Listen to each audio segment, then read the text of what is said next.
안녕하십니까. 안녕하세요. 저는 오늘 예배를 드리면서 우리 모임이 얼마나 소중한 모임인지 다시 생각하게 되었습니다. 우리 모임의 소중한 이유는 바로 주님의 모임이기 때문에 그렇습니다. 우리 예배가 소중한 것은 정말 주님이 함께 하시고 이것을 큰명하시기 때문입니다. 자, 마찬가지로 이 말씀 시간이 소중한 이유가 있습니다. 바로 하나님의 말씀을 듣는 시간입니다. 우리가 바로 하나님 앞에 있는 시간이기 때문에 더욱 그렇습니다.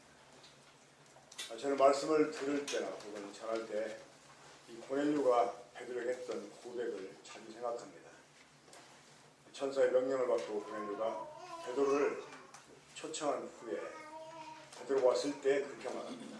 우리는 주께서 당신에게 명한 말씀을 듣기 위해서 하나님 앞에 있나이다. 지금 우리 모두는 하나님 앞에 있습니다. 하나님이 저를 통해 주시는 말씀, 그 말씀을 듣기 위해서 하나님 앞에 있는 것입니다. 그래서 이 시간이 얼마나 소중한 시간인지 모릅니다. 오늘 저는 약간 횡설수설할 예정입니다. 왜냐하면 내용이 정리가 되지 않아서가 아니고 한 가지 딱 주제만 말하지 않고 두 가지 주제를 말씀드리려고 하기 때문에 그 다른 주제를 함께 하려고 하다 보면 논리가 안 맞아서 횡설수설하는 게 아니고 가끔은 주제가 좀 어긋나게 되는 것 때문에 횡설수설하게 들릴지 모르겠습니다. 원래 오늘은 좀 순전한 그리고 마음 편한 말씀을 나누려고 생각을 했습니다. 우리가 흔히 듣던 말씀이지만 좀 정리를 더 해야 될 필요가 있겠다 생각을 해서 그 말씀을 준비했는데 주님이 또 제 마음에 감동을 주셔서 약간 내용을 바꿨습니다. 먼저 우리 함께 하나님 말씀 보겠습니다. 베드로 후서입니다. 베드로 후서 3장 18절 딱 한 절만 베드로후서 3장 18절 우리 함께 읽겠습니다. 한 목소리로 함께 읽겠습니다. 시작. 오직 우리 주 곧 구주 예수 그리스도의 은혜와 그를 아는 지식에서 자라가라. 영광이 이제와 영원까지 내게 있을지어다. 오직 우리 주 곧 구주 예수 그리스도의 은혜와 그를 아는 지식에서 자라가라. 자라가라. 오늘 말씀에 좀 제목을 붙인다면 자라가라 라고 말을 쓰겠습니다. 자, 자라간다고 하는 것은 우리가 어른이 되어간다는 말입니다. 이 어른이 되어간다고 하는 것은 그만큼 완전해진다는 말입니다. 우리가 신약 성경을 볼 때 완전하라 하는 이 말씀은 문자적으로 성숙하다라는 의미입니다. 그러니까 우리가 성숙해질 때 완전해질 수 있습니다. 그러면 우리들이 이 성숙해 간다는 것은 우리가 어느 만큼 자라게 되는 것이냐? 바로 하나님이 그리스도 안에서 우리를 위해서 가지셨던 그 하나님의 원하시는 바에 이르는 것, 이것이 바로 성숙이다 라고 말할 수가 있습니다. 우리가 함께 읽었던 이 베드로후서 3장 18절에서 자라가라 하는 명령을 받았는데 이 말씀과 대조가 되는, 특별히 성도들에게 주어진 말씀 가운데서 이 말씀과 대조가 되는 말씀이 고린도전서 3장에 나옵니다. 함께 보겠습니다. 자, 고린도전서 3장입니다.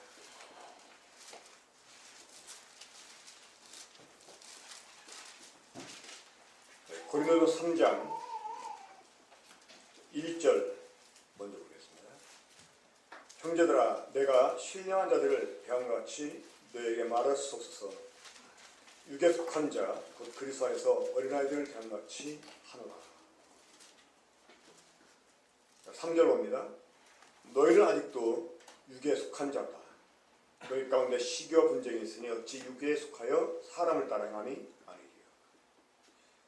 자, 사도 바울은 고린도 교회 성도를 향해서 너희가 육에 속한 자다라고 말하면서 어린아이 같다라고 말했습니다.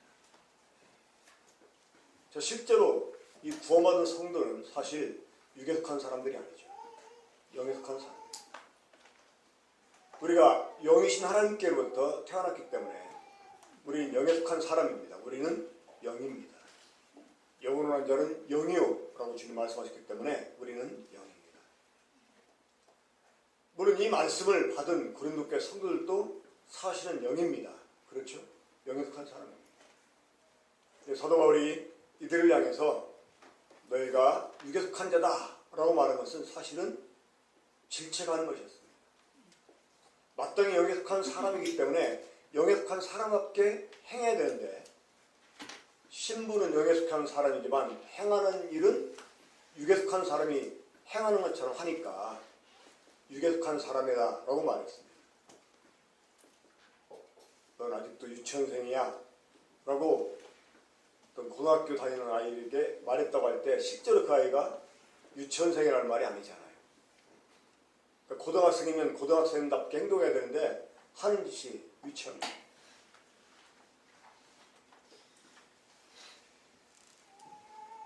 제가 참 부끄러운 일을 하나 얘기를 해야 될 것 같습니다. 명절이었는데 저는 이제 고향에 내려왔습니다. 근데 저희 사촌 형님이 이제 저희 부모님께 새벽에 데리고 왔었어요. 근데 제가 어렸을 때부터 제가 만약에 미국에 태어나가지고 이 도박계에 진출했다면 크게 성공했을 사람이에요. 어렸을 때 뭐 따먹기 대회는 아주 선수였어요. 그러니까 우리 동네에서 다 따가지고 이 다른 동네 원정까지 갈 정도로 우리 동네 어떤 동네 가서 이랬다 그러면 원정 가서 또 다 따오고 있거든요. 제가 95년도에 처음 미국 갔는데 제 동생이 미국 캘리포니아 수도인 세크라멘토 삽니다. 근데 이제 걔네들 가라고 그랬더니 걔가 자기네 집에는 꼭 금요일날 맞춰서 그래요.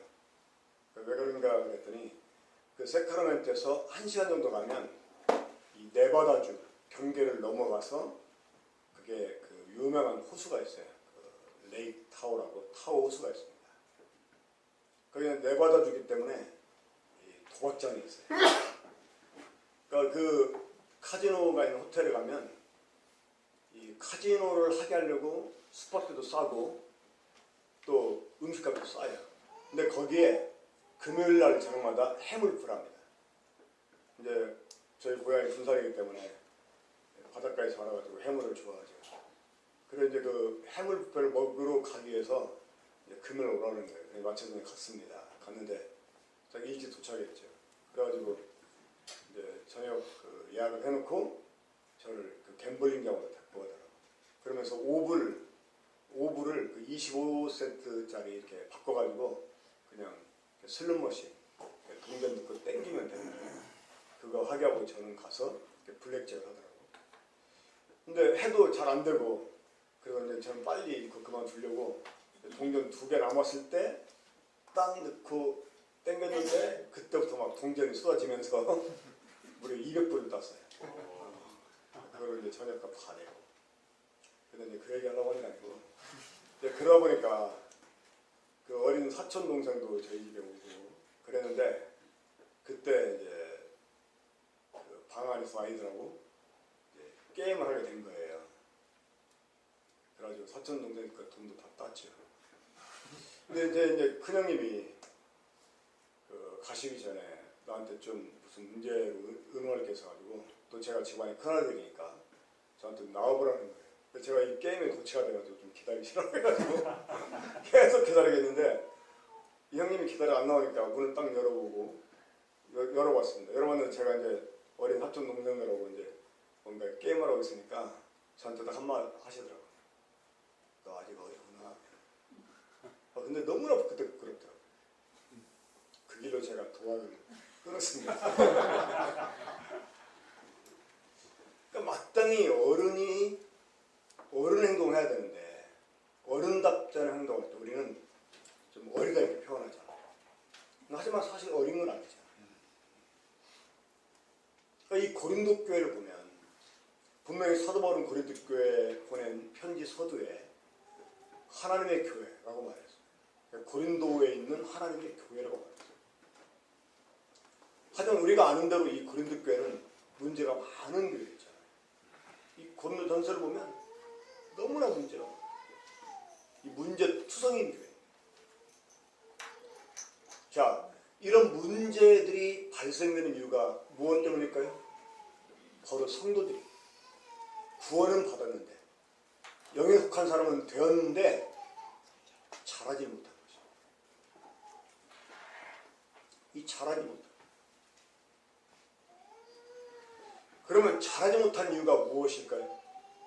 이 영에 속한 사람인데 영에 속한 사람으로서 행동할 수 있도록 계속 성장해 가야 되는데 이 성장하지 못하는 이유, 영에 속한 사람이었음에 불구하고 육에 속한 사람답게 행동하는 이유가 뭐냐? 첫 번째 이유가 있습니다. 요즘 우리 모임에서 자주 좀 뜻있는 사람들이 자성의 목소리를 냅니다. 그 중에 중요한 거 하나가 있습니다. 뭐냐? 전하는 복음이 잘못됐다는 거예요.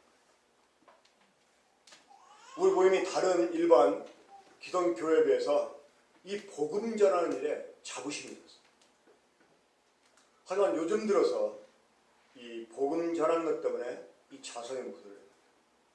왜냐? 죄 사함의 복음만 전했다는 거예요. 이 구원이라는 것이 죄에 대한 책임을 면제받는 것이 아닙니다. 죄 때문에 지옥 갈 사람이 이제 예수님이 대신 죄값 치러졌으니까 지옥에 가지 않고 천국을 쓰게 됐다 하는 복음으로만 끝나기 때문에 사람들이 구원받고 나면 이제 너무나 안심한 나머지 그냥 되는 대로 산다. 그러면서도 하는 말, 나 구원받았다. 언젠가 한번 제가 말씀드린 기억이 있습니다. 광주에 갔는데 그때 그 광주에 있는 교회에서 집회를 했었어요. 또 YWCA 강당을 빌려가지고 좀 크게 집회를 했습니다. 네, 외지에서 많은 일꾼들이 왔어요. 그러니 한 방에 모여가지고 잠을 자고 교제하는데 한 형제가 그 동네 청년한테 복음 전하는 것을 막 자랑스럽게 얘기해요.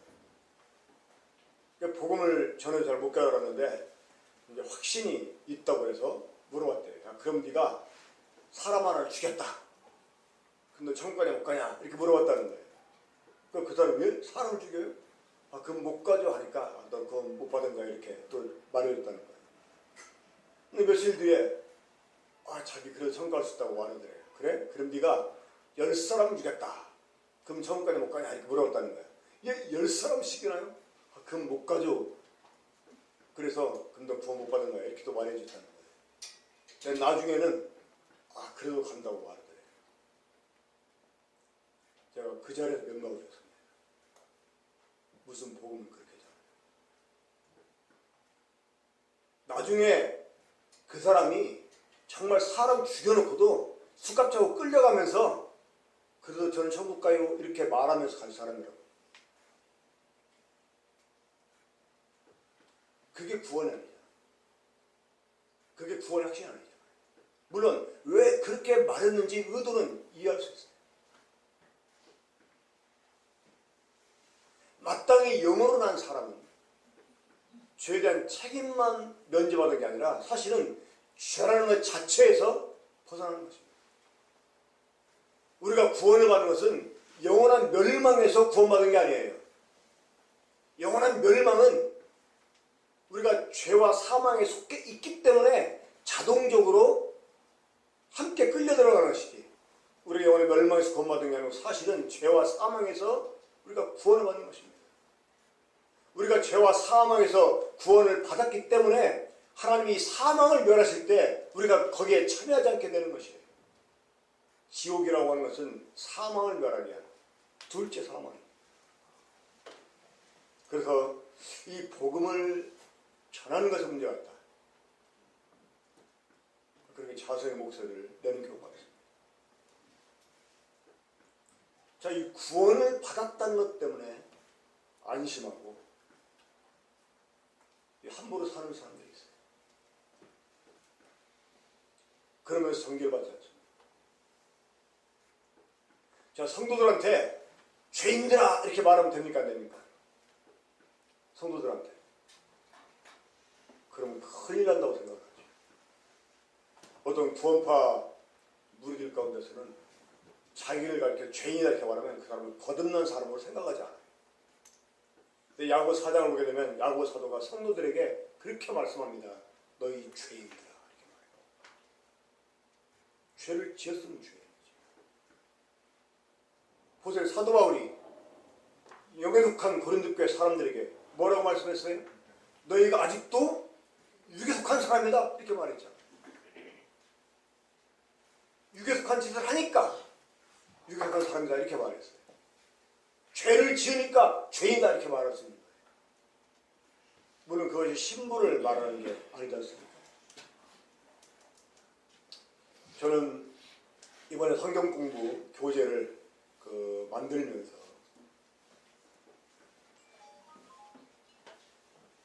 물론 그 말씀을 많이 보고 또 그렇게 이해도 했었습니다만은 참 새삼스럽게 더 확신한 게 있었어요. 하나님께서 범죄한 아담과 하와를 위해서 가죽옷을 지어 입혀주십니다. 다시 말해서 하나님이 친히 준비한 양을 통해서 그들의 모든 죄를 대속해 주시고 그들의 죄의 문제를 해결해 주셨다는 것입니다. 그렇죠? 그런데 그들을 쫓아냈어요. 하나님이 친히 한 마리 양을 준비하시고 이 범죄한 아담과 하와를 대신해서 그들의 모든 죄를 해결해 주셨는데 그럼에도 불구하고 그들을 쫓아냈다는 거예요. 왜 그랬습니까? 선악을 하는 죄를 가진 상태에서 생명과 예배를 따먹고 영생할까 봐. 사실 여러분 이 죄 문제는 하나님께 문제가 되지 않아요. 우리들의 죄는 하나님께 더 이상 문제가 되지 않는다 그 말입니다. 왜? 하나님이 일방적으로 예수 그리스도를 통해서 해결해 주셨어요. 아담이 원해서가 아니고 우리가 원해서가 아니라 하나님 편에서 죄 문제를 해결해 주셨다 그 말입니다. 사실 죄가 문제가 돼서 구원받지 못하는 사람이 없다는 겁니다. 그렇죠? 이게 하나님께는 죄가 아무런 문제가 되지 않아요. 우리가 구원을 얻는데 죄가 더 이상 장애가 되지 않는다 그 말입니다. 그런데 쫓아냈어요. 왜요? 선악을 하는 죄 때문에. 이 선악을 하는 죄 때문에 우리 속에 여전히 남아있고 여전히 우리를 지배하고 있는 이 선악을 하는 나무 열매 그것 때문에 쫓아내죠. 그런 상태로는 생명나무 열매를 따먹고 영생하지 못하게 하려고 쫓아내죠. 그러면 이런 우리에게 요구되는 게 있다면 무엇이겠습니까? 하나님이 쫓아내신 사람들에게 요구하는 게 있다면 무엇이겠습니까? 바로 회심입니다. 이 진정 회심은 어디에서 시작될까요? 바로 죄를 자각하는 데서 시작됩니다. 이분에 관해서 다윗은 이렇게 하나님께 하나님이 구하신 제사는 상하십니다. 하나님이 구하신 제사는 희생적이 아니라는 거예요. 만약 그렇지 않았다면 내가 하나님께 드렸을 거라는 거예요. 하나님 우리의 범죄 때문에 더 이상 재물을 요구치 않으십니다. 그렇죠? 이미 하나님 편에서 스스로 재물을 준비하시고 우리의 죄 문제를 다 해결해 놓으셨어요. 이것 깨달았다고 다 된 것입니까? 이거 깨닫고 믿었다고 다 된 것입니까? 복음을 전파하는데 이것으로 끝나버리는 게 문제라는 거예요. 우리의 모든 죄를 다 대속해 주셨지만 쫓아냈다는 것입니다. 우리 이 점에 주목을 해야 돼요. 이게 제가 만든 전등 성역공부 교재 맨 뒷부분에 나오는 문제입니다. 하나님 뭘 기대하고 쫓아냈을까요? 이 자신의 죄인됨을 자각하고 상하고 토해하는 신령을 갖는 것입니다. 여기에서부터 회심이 시작합니다.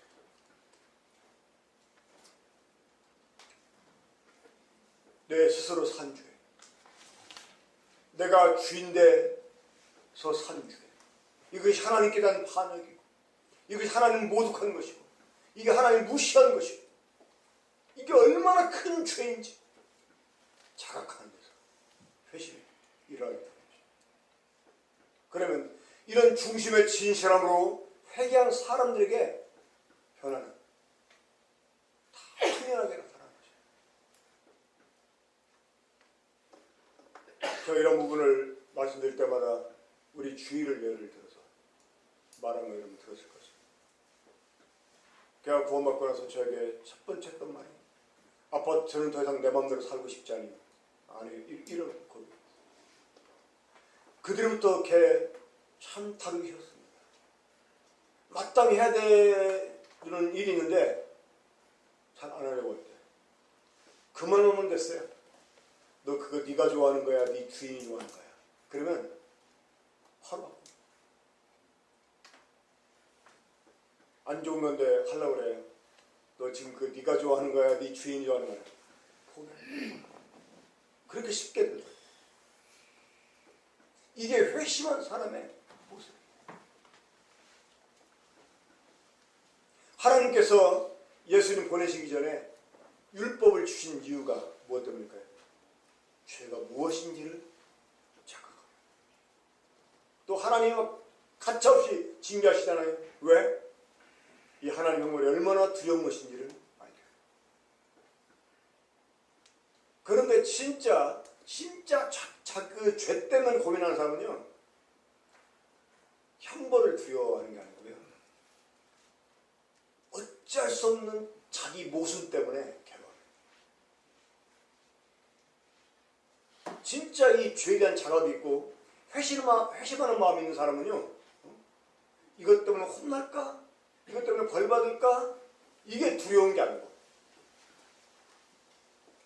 그런 일을 할 수밖에 없는 자기 모순 때문에 괴로워합니다. 이 형벌이 두려워서 회개하는 사람은요, 면제받으면 끝나. 또다시 범죄를 즐깁니다. 그런 사람. 하지만 정말 그 모순된 자기 때문에 괴로워하는 사람은요, 그리고 정말 회심하고 구원받는 사람은 더 이상 그런 삶을 살고자 하죠. 바로 이 고린도 교회 사람들이 변화가 되지 않고 영역한 사람이 불구하고 성장하지 못한 이유가 무엇 때문이냐? 그렇다고 사도 바울이 복음을 잘못 전했다고 생각하지 않았습니다. 하지만 보편적으로 지금 우리 현 세대에서 나타나는 그러한 정황들을 볼 때 일단 복음 전도에 문제가 있을 수 있다 라고 생각하십니다. 또 듣는 사람들, 이 듣는 사람들이 얄팍하게 이 얌체처럼 복음을 받는 거예요. 죄의 삶만 달라먹고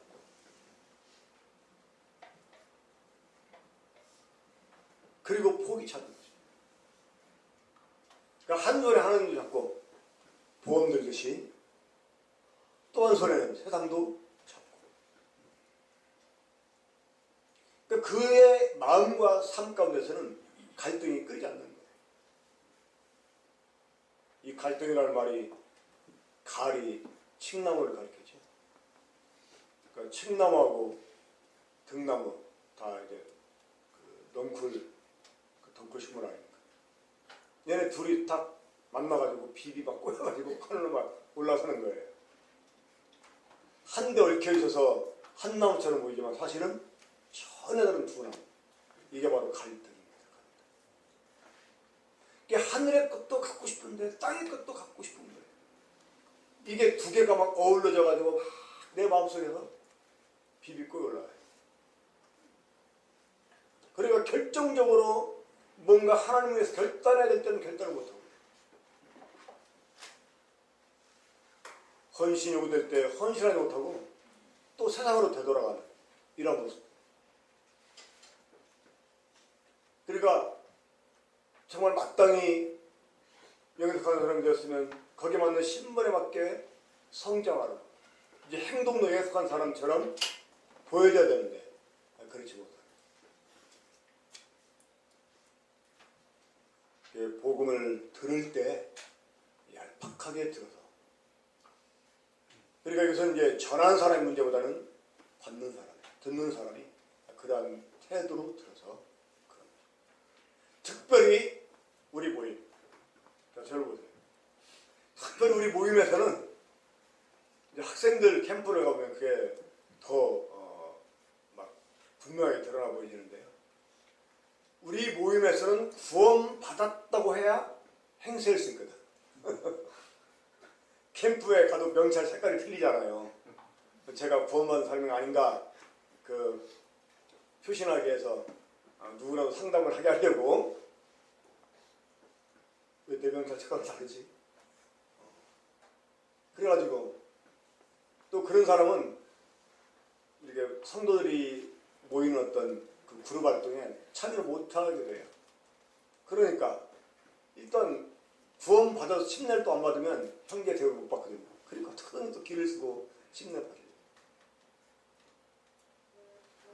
그러니까 구원만 받았다 하면 또 우리 모임에서 이제 이상한 저로 보던 눈초리가 바뀌잖아요. 이러니까 뭔가 사람들에게 인정받고 싶어가지고 구원을 받고 싶어하는 이런 경우도 있어요. 그러니 이 복음을 들을 때 공식적으로 딱 이해를 하고 거기에 지적으로 동의하고 그런 믿음을 고백하고 그럼 일단 이제 구원받는 사람으로 대우를 받으니까 맨 처음에 변화가 된 것처럼 보이지만 시간이 지나면 또 마찬가지.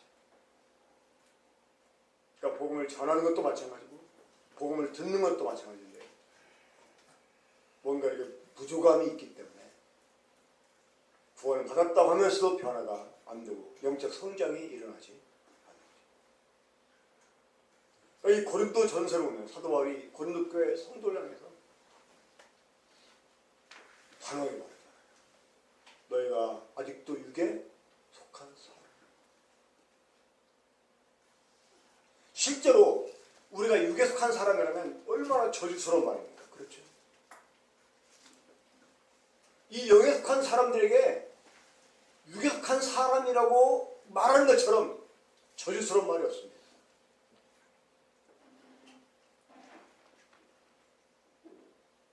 제가 옛날에 어떤 형제님한테 지금도 생각이 마찬가지인데 형제라고 말하기가 좀 그런데 제가 대놓고 그분한테 이런 얘기했습니다. 만약에 형제님이 나한테 복음을 듣고 구원을 받았다고 한다면 나는 형제님의 구원을 인정할 수가 없다. 하지만 다른 모임에서 복음 듣고 왔기 때문에 내가 형제님의 구원을 부정하면 내가 그 모임을 무시하는 것이 되기 때문에 내가 그렇게는 말 못한다. 그러면서 한번 구원 문제를 점검해 보라고 얘기했어요. 왜냐면 전혀 변화가 없어요. 동네에서 그냥 사람들 어울리면서 고수도 밤새도록 내기담고 길거리에서 막 담배 빡빡 피우고 피고 다니고 변화가 없는 거예요. 그런데도 옛날에 좀 놀던 게 있어가지고 어른이 있어요. 형제들한테 또 천합니다. 의리가 있어. 근데 그거는 믿음이 아니고 사실은 다른 이웃하고도 나눌 수 있는 의리에 지나야 되는 거죠. 형제 사랑.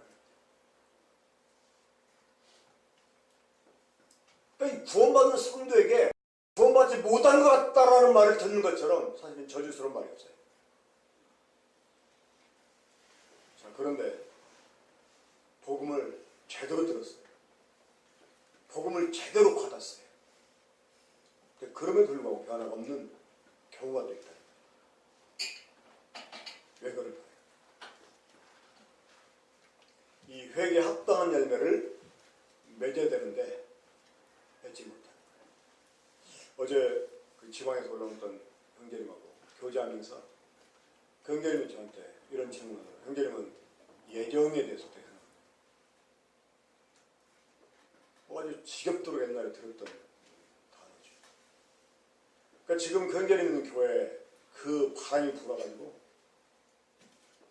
어느 정도까지 지나치냐면 이제 하나님이 믿게 해주지 않으면 믿을 수 없다는 거예요. 그게 맞냐고 물어보더라고요. 여러분 어떻게 생각하십니까? 하나님이 믿게 해주지 않으면 믿을 수 없다는 거예요. 우리가 아무리 믿으려고 해도. 물론 하나님의 은혜를 우리가 강조하기 위해서 때때로 그렇게 표현할 수 있습니다만, 만약에 하나님이 믿게 해주지 않으면 믿을 수가 없다 이렇게 끝나버리면 안 믿어도 우리 책임 아니에요. 그렇죠? 나중에 하나님이 심판대표 갔을 때 우리 하나님께 따질 수가 있어요. 나 믿으려고 했거든요. 근데 하나님이 믿게 안 해주니까 내가 못 믿었다고 왜 나한테 그러냐고 따질 수가 있어요. 안 믿는 게 누구 책임이야? 하나님 책임이 돼버립니다. 그러면.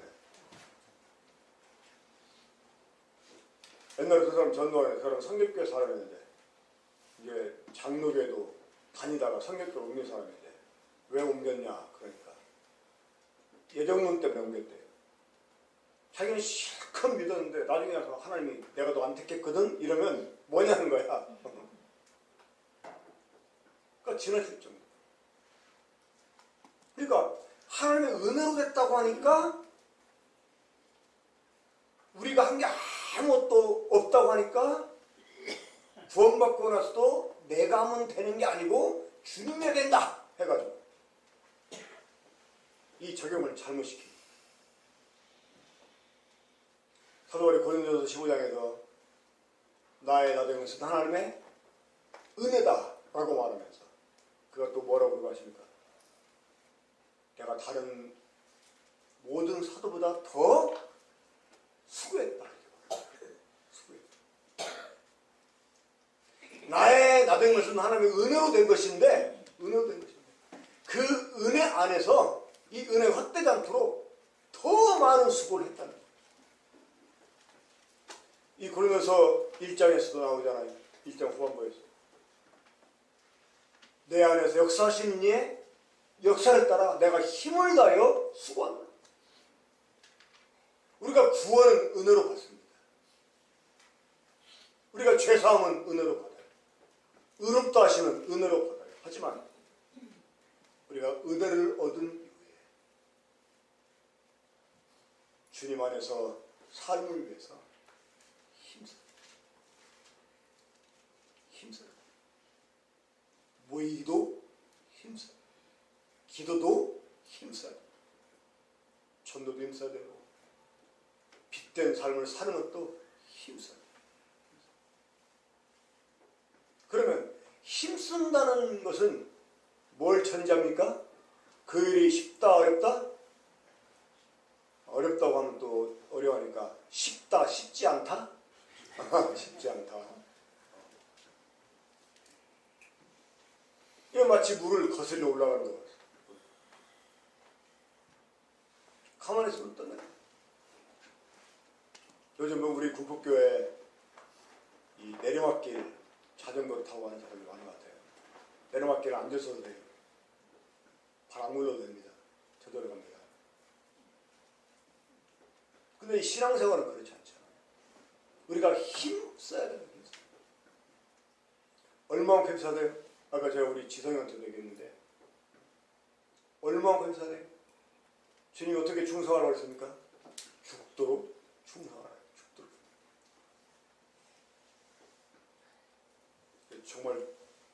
사도 바울도 도전하잖아요. 고린도서 9장에서 이기기를 힘써.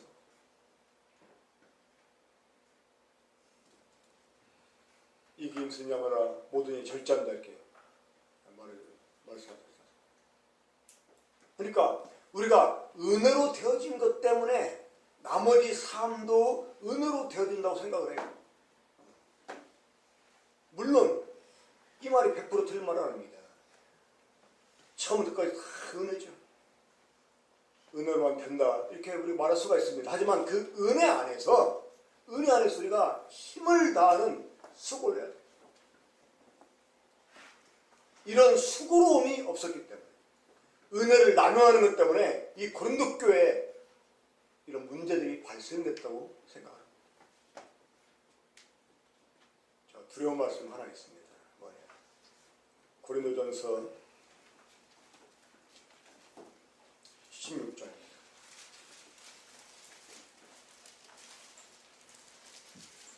이렇게 영역한 사람임에도 불구하고 유격한 사람들이 한 일을 해서 여전히 변화없고 이런 유격한 사람처럼 행동하고 사는 사람들, 이런 사람들에게 내려진 바울의 결론이 뭐였냐? 고린도 16장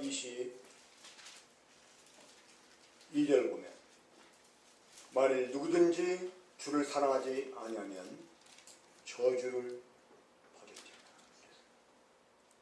저주를 선하지. 저주.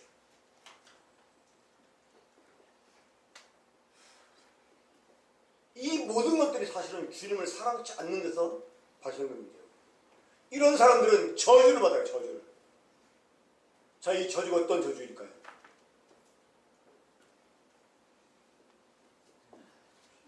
고린도 13장에 나오는 말씀이에요. 고린도 후서 13장 5절.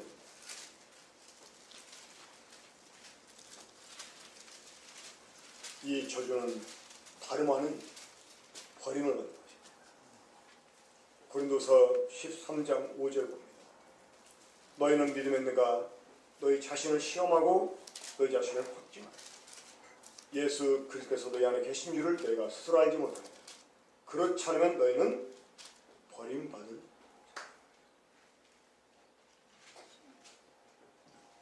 이거는 지금 네가 구원을 받았나 시험하라 그런 의미가 아닙니다. 내가 지금 믿음에 있는가? 시험하라. 내가 지금 믿음으로 살고 있는가? 시험하라.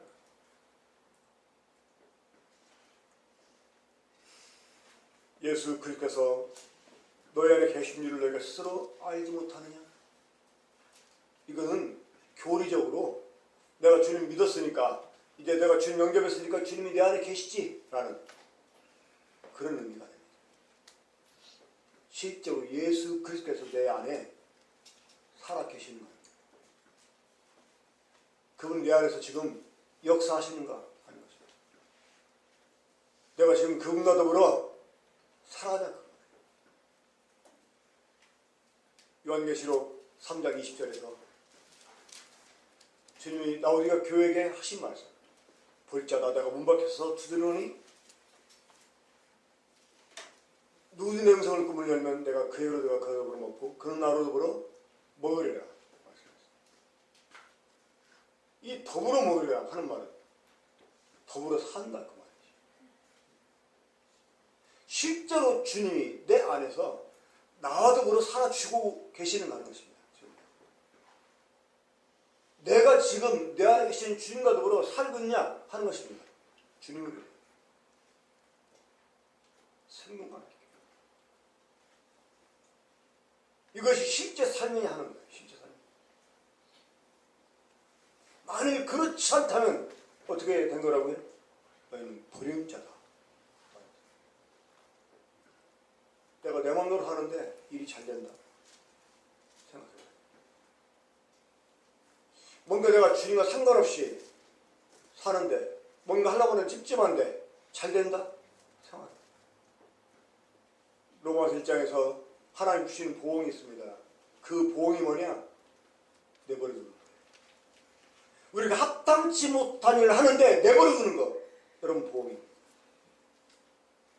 근데 잘 돼요? 형통이 아닙니다. 복이 아닙니다. 저주입니다. 사실 고린도 교회가 얼마나 부유한 교회였습니까? 라오디아 교회가 사실은 부유한 교회였어요. 스스로 말하기도 우리는 부유하다라고 말할 정도. 하지만 그것을 버리는 자들이었어요.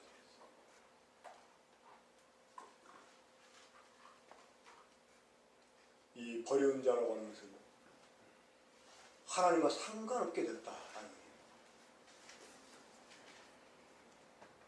구원받은 이후에 삶을 사는데 하나님과 상관이 없어요. 교회는 다니는데 하나님과 상관이 없어요. 맡은 일을 하는데 하나님과 상관이 없어요. 여러분 정말 그럴 수 있습니다. 그래. 마지막으로 한번 고린도전서 9장 사도 바울이 구했던 것이 무엇인지 봅시다. 고린도전서 9장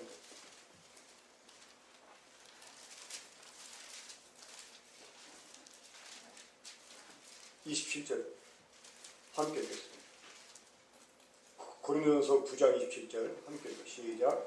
내가 내 몸을 쳐 복종하냐면 내가 남에게 전파 후에 자신이 두려워 버림을 당할까? 정말 우리 두려워야 돼. 내가 하나님께 쓰임 받고도 버림받았다. 여기서 버림받는다는 것은 뭘 의미할까요? 하나님의 일에, 하나님의 영광에 참여치 못한다. 내가 다른 사람들을 탁월하게 가르쳤어요. 근데 나는 그를 행동하지 않아요. 근데 나를 통해 가르침받은 사람들은 그걸 행동해요. 나중에 하나님의 심판 때 그걸 행한 사람들은 하나님께 복을 받고 영광에 참여하게 되지만 가르치고도 행하지 않은 나는 오히려 거부당하는 거죠. 사도가 이걸 두려워했어요.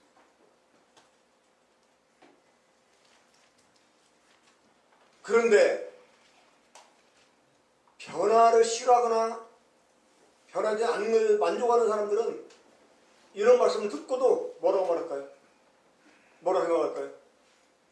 그래도 구원은 받았는데 그래도 구원은 받았는데 그래도 지옥은 안 가는데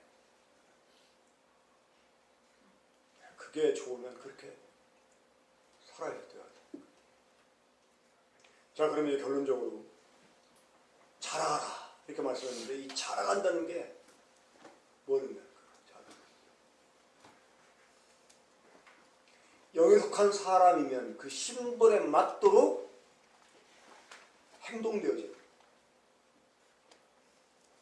이것이 얼마나 쉽게 되느냐 어렵게 되느냐 그 차이에 따라서 그 사람이 더 성장한 사람이고 성장하지 못한 사람이다 라고 말을 해요. 그런 삶이 더 익숙해진 사람이 성장한 사람이고 그리 못한 사람은 여전히 어린아이죠. 어제 잠깐 주교가 강의에 참여했는데 그 말씀한 형제가 이 기도에 대한 얘기를 하더라고요. 기도가 힘드십니까? 기도는 영혼의 호흡인데 호흡이 힘든 사람 어떤 사람이 호흡이 힘들죠? 중환 자들이죠. 이 적당히 아픈 사람도요 숨은 잘 쉽니다. 근데 호흡 있는 사람 누구예요? 중환 자예요. 어제 그 얘기 듣는 딱 제 집사람이랑 이 폐혈증이 와가지고 물이 계속 몸에 차오르면서 호흡을 못해요. 막 의사한테 도와달라고 좀 도와줄 수 없냐고 너무나 막 숨이 차고 깜깜하니까 그게 마지막 말이에요. 제가 들었던 말이에요. 호흡이거든요. 근데 기도가 힘들다. 영적 중환자라는 거죠. 영에 속한 사람이 영에 속한 사람들에게 행동하는 것이 쉬워야 되는데 어렵다. 그 문제예요. 성장하지 못했기 때문에 우리 성장을 해야 돼요. 주님의 은혜와 주님을 아는 지식 가운데서 자라. 이 지식 가운데 자라 하는 말은 지식이 자라게 하라 그런 말이 아니죠. 우리가 알게 된 만큼 자라. 남에게 가르친 후에 버림될까? 남을 인도하는 데 버림될까 두려워하는 것처럼 내가 다른 사람을 가르쳤다면 내가 무언가 그만 말했다면 그만 행동하는 이런 사람이 되도록 내 몸을 쳐서 복종시키고 쳐서 복종시키는 뭡니까? 어거지라고 해. 어거지.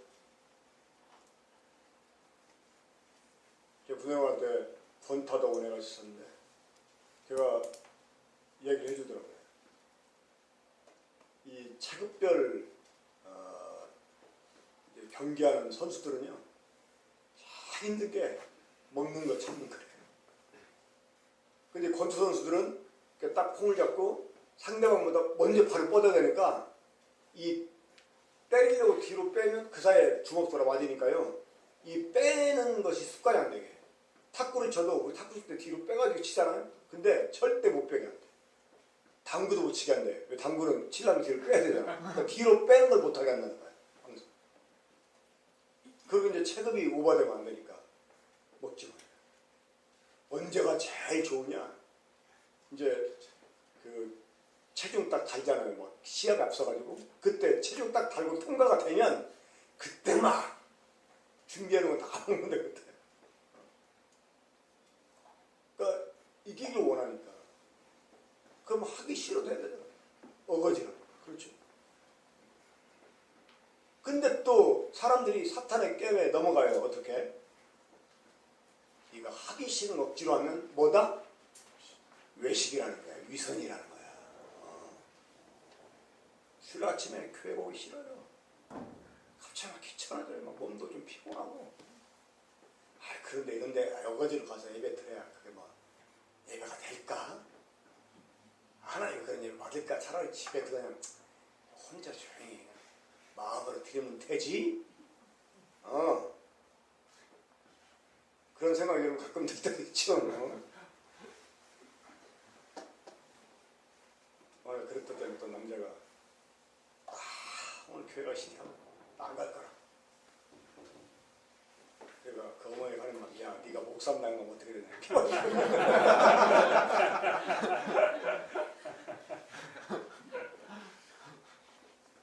그런데 우리가 하나님 성령은요 어거지라도 해.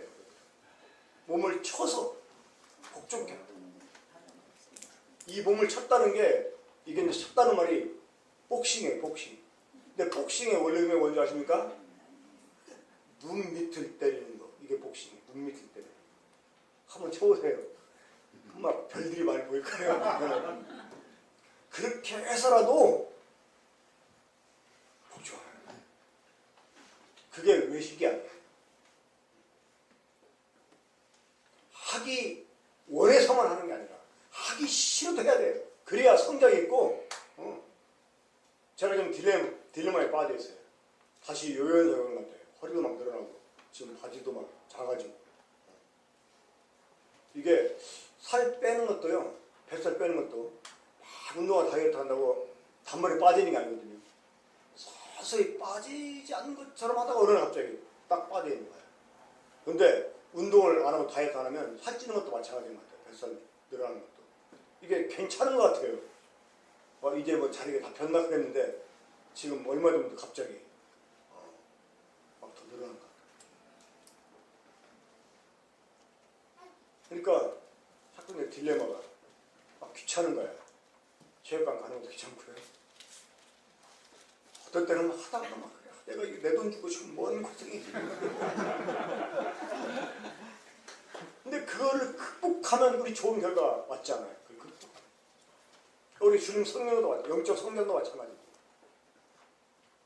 우리가 자라가는 일을 위해서 극복해야 할 일이 있다. 그게 변화가 있고 우리가 주님 앞에 가서 잘했다 착하고 충성된 종아 네가 작은 일에 충성하였으니 내 주인의 즐거움에 참여하라 라고 하네. 칭찬을 우리 모두가 되고 우리 그 목표에 이를 때까지 영적 성장 멈추지 않도록